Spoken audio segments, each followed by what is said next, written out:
रखरखत्या उन्हात शेतकऱ्याच्या डोळ्यातील अश्रू पुसणारा लोकप्रतिनिधी, करपे सरांचा बांधावर धाव घेऊन मदतीचा हुंकार. कवठे महाकाळ विशेष प्रतिनिधी. निसर्गाच्या लहरीपणाचा फटका बसून जेव्हा बळीराजा हतबल होतो तेव्हा त्याला गरज असते ती आधाराच्या शब्दांची आणि तत्पर कृतीची. शुक्रवारी कवठे महाकाळ तालुक्यात सुसाट सुटलेल्या वादळी वाऱ्याने आणि पावसाने जणू शेतकऱ्याच्या कष्टावर नांगर फिरवला. आंबा, चिकू, पेरूच्या फळबागा भुईसपाट झाल्या आणि वर्षभराची स्वप्ने मातीमोल झाली. अशा कठीण प्रसंगी केवळ खुर्चीवर बसून आदेश न देता, रणरणत्या उन्हाची पर्वा न करता नूतन पंचायत समिती सदस्य प्राध्यापक अर्जुन करपे सर थेट शेतकऱ्याच्या बांधावर उतरले.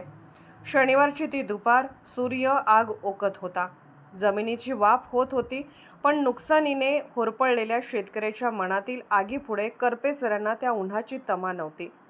करोली येथील बागांमध्ये जेव्हा करपे सर कृषी सहाय्यक रेखाताई गगन महाले आणि तलाठी प्रकाश भोसले यांच्यासह पोहोचले तेव्हा तिथले विदारक दृश्य पाहून काळजाचा थरकाप उडाला. हातातोंडाशी आलेला आंबा जमिनीवर लोळत होता, तर चिकूच्या झाडांची वाताहत झाली होती. भाऊसाहेब वाडकर, सतीश पाटोळे यांसारख्या अनेक शेतकऱ्यांच्या डोळ्यातील पाणी पाहून सरांचे मन हेलावले. मात्र तिथेच त्यांनी प्रशासकीय यंत्रणेला सावरून धरले. शेतकऱ्याच्या पाठीवर मायेचा हात ठेवत आणि अधिकाऱ्यांना कडक सूचना देत करपे सरांनी तातडीने पंचनामे करण्याचे आदेश दिले. शेतकऱ्याचे नुकसान हे वैयक्तिक नसून ते संपूर्ण समाजाचे नुकसान आहे आणि त्याला न्याय मिळेपर्यंत मी स्वस्थ बसणार नाही, हा त्यांचा निर्धार पाहून उपस्थित शेतकऱ्याच्या चेहऱ्यावर आशेचा किरण उमलला. भर दुपारी घामाच्या धारा वाहत असतानाही प्रत्येक झाडाची, प्रत्येक नुकसानीची पाहणी करणाऱ्या करपे सरांच्या या धडपडीने प्रशासनालाही गती दिली. उपस्थित शेतकऱ्यांनी आम्हाला कामाचा माणूस मिळाला अशा शब्दात व्यक्त केलेली कृतज्ञता ही सरांच्या जनसेवेची पावतीच होती.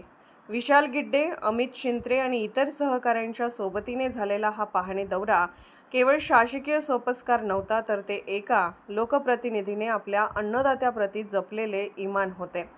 वादळात कोलमडलेल्या बागा पुन्हा उभ्या राहतील की नाही हे काळच ठरवेल, पण करपे सरांसारखा खंबीर आधार पाठीशी असल्याने कवठे महाकाळचा शेतकरी पुन्हा उभारी घेईल हा विश्वास मात्र अधिक गडद झाला.